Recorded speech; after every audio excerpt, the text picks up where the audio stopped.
Action. क्या Congress party के साथ आकर मोदी विरोध में बाला साहब ठाकरे उनकी लेगेसी के साथ भी आप लोग कॉम्प्रोमाइज करने को तैयार है ताकि मोदी को रोका जा सके? अरे कहना क्या चाहते हो? नहीं, ये क्या कॉम्प्रोमाइज किया है हमने? क्या लेगेसी का आप बात कर रहे हैं? नहीं, जो ये इनके कहने से हमारी लेगेसी हट जाएगी। इनके कहने से ये हमें सर्टिफिकेट देंगे कि बाला साहेब ठाकरे जी क्या करते थे, क्या नहीं करते थे।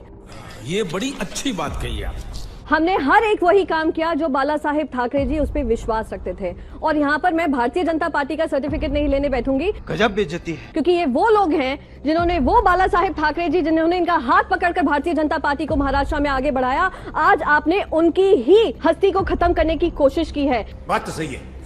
ये गद्दारी देश नहीं भूलेगा, महाराष्ट्र तो खास करके नहीं। दोस्तों, गोदी मीडिया के गोदी एंकर मोदीनामा में इतना अंधे हो गए हैं कि बोलने से पहले कुछ सोचते समझते भी नहीं और कुछ भी बकैती करते दिख रहे हैं। आपने ये डिबेट भी देखा कि गोदी एंकर मोदी विरोध में कंप्रोमाइज करने को तैयार है, जिस पर प्रियंका चतुर्वेदी ने तरीके से इस गोदी एंकर की क्लास लगा दी। कहा कि भाजपा के कहने से हमारी लेगेसी हट जाएगी क्या? मतलब कि गोदी एंकर भी भाजपा की बोली बोलते हुए दिख रही हैं। इसी वजह से आजकल ऐसे गोदी मीडिया के गोदी एंकर पर कांग्रेस पार्टी ने शिकंजा कसना शुरू कर दिया है। खैर, गोदी मीडिया और भाजपा को प्रियंका चतुर्वेदी ने धोखेबाज भी बता दिया। बाला साहब कांग्रेस विरोधी थे, कुछ भी कांग्रेस का समर्थन राहुल बाला गांधी को साहेब, मैं आपको डिफेंड उनके करना। 3 इंस्टेंसेस भी बता सकती हूँ बाला साहेब ठाकरे जी के, जहाँ उन्होंने समर्थन दिया था कांग्रेस पार्टी को।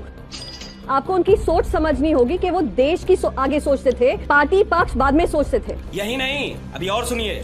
उनका देश कहीं खत्म नहीं होना चाहिए। देश में जो हमारा सोच है, विचार है, वो नहीं खत्म होना चाहिए। इनसे पूछिए, जब राष्ट्रपति का चुनाव हुआ था डॉक्टर प्रतिभा पाटिल का, क्या वो भारतीय जनता पार्टी के साथ खड़े थे?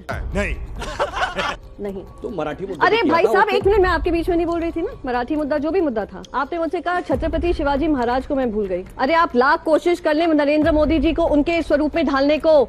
इस सज्जन को क्या तकलीफ है भाई?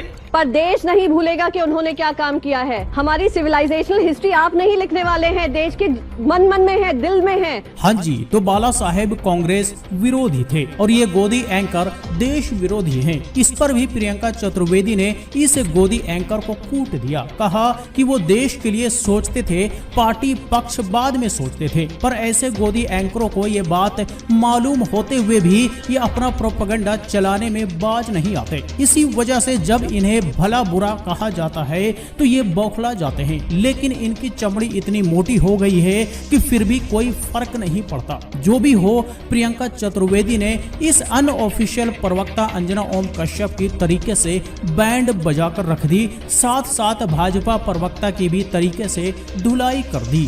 हमारे सामने में आर्टिकल्स बहुत क्रिटिकल भारतीय जनता पार्टी के बारे में भी आते थे जब ये गलत जाते थे। और हम जहाँ भी देश की बात आएगी उसमें हम कॉम्प्रोमाइज करने वाले नहीं हैं। भारतीय जनता पार्टी